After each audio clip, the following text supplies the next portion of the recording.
Hi hello friends, నెయ్యి preparation అండి. పాతకాలంలో అయితే ఏ ఫ్రిడ్జ్లు లేకుండా కూడా నెయ్యి తయారు చేసుకునేవారు. అది ఎలా అంటారా? చూసేయండి మా అత్తగారి స్టైల్లో. ముందు గ్లాస్లో పెరుగు తీసుకొని అప్పుడే కాచి చల్లార్చిన పాల మీద మిగడను తీసుకొని పెరుగులో మిక్స్ చేయాలి. ఇలా ప్రతిరోజు కూడా కాచి చల్లార్చిన పాల మీగడను తీసుకొని ఇలా మిక్స్ చేసుకుంటూ ఉండడం వల్ల 1 వీక్ వరకు అయితే పాడవకుండా ఇప్పుడైతే ప్రతి ఒక్కరింట్లో ఫ్రిడ్జ్ ఉండడం వల్ల 1 వీక్ కాదు 1 మంత్ కూడా పాడవకుండా అయితే ఉంటుందండి.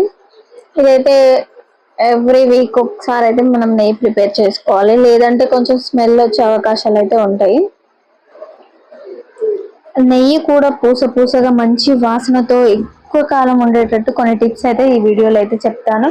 ఖచ్చితంగా స్కిప్ చేయకుండా చూస్తేనే మీకు అర్థమవుతుంది. ఇలా అయితే మనం రోజు తీసుకున్న మీగడని మాత్రం ఒక గిన్నెలోకి అయితే తీసుకోవాలి. ఇలా తీసుకున్న మీగడను మన వేళ్ళ సాయంతో అయితే బాగా మిక్స్ చేసుకుంటూ ఉండాలన్నమాట.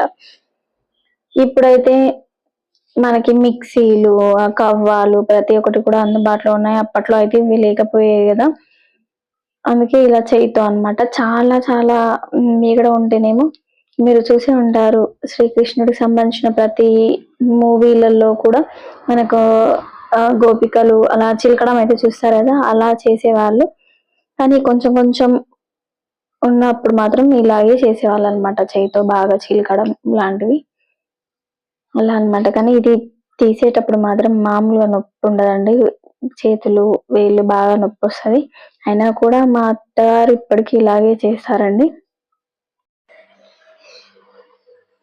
చిలకగా చిలకగా సముద్రం నుండి ఎలాగైతే అమృతం వచ్చిందో ఇక్కడ కూడా అలాగే బాగా మిక్స్ చేస్తూ చేస్తూ ఉండగా నాకైతే వెన్న ప్రిపేర్ అవుతుందండి.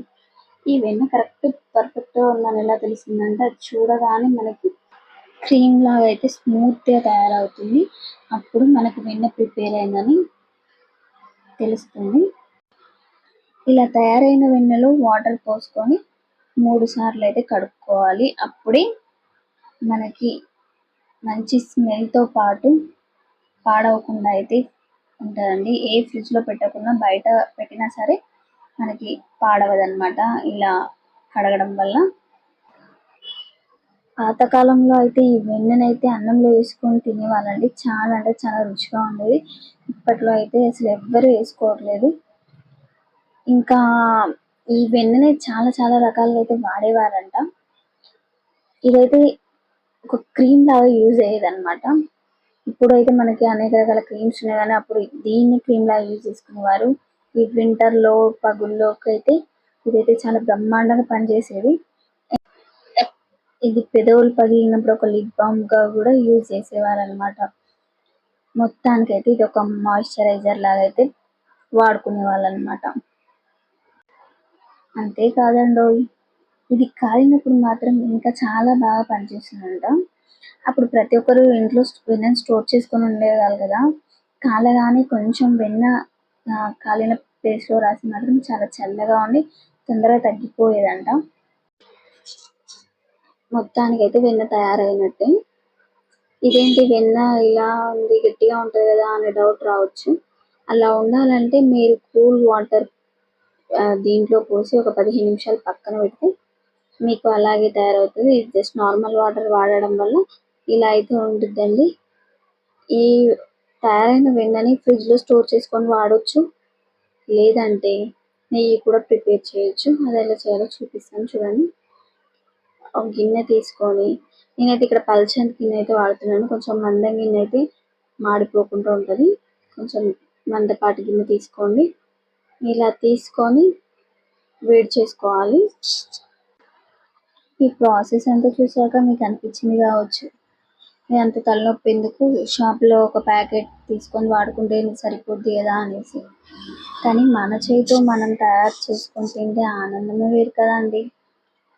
మళ్ళీ మనకు ఏ కల్తీ లేకుండా అయితే ఉంటుందండి.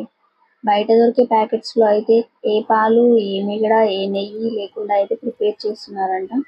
అది కొనుక్కొని మనకు ఆరోగ్యం పాడు చేసుకోవడం ఎందుకు?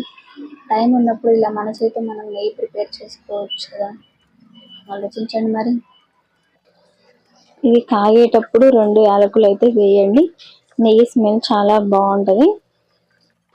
ఈ నెయ్యి కాగేటప్పుడు మన ఇంట్లో కాకుండా పక్కింట్లో కూడా ఈ స్మెల్కి నోట్లో నీళ్ళు ఊరాల్సిందే, అలా ఉంటుంది మరి. బ్రౌన్ కలర్ వచ్చి మంచి స్మెల్ వచ్చినట్లయితే నెయ్యి తయారైనట్టే. నా గిన్నె అయితే మాడిపోయిందండి. మీరైతే ఇలా మార్చుకోకుండా మందపాటి గిన్నెను అయితే వాడుకోండి. ఇలా తయారైన నెయ్యిని వడగట్టుకొని భద్రపరచుకోవడమే. ఈ నెయ్యిని వేడివేడి అన్నంలో వేసుకొని తింటే సూపర్ అయితే ఉంటుంది. ఈ వీడియో కనుక మీకు నచ్చినట్లయితే లైక్ చేయండి, షేర్ చేయండి, సబ్స్క్రైబ్ చేసుకోండి. నన్ను నా వీడియోను భరించకపోయినా సబ్స్క్రైబ్ మాత్రం చేయడం మర్చిపోకండి. నెక్స్ట్ వీడియోలో మళ్ళీ కలుద్దాం.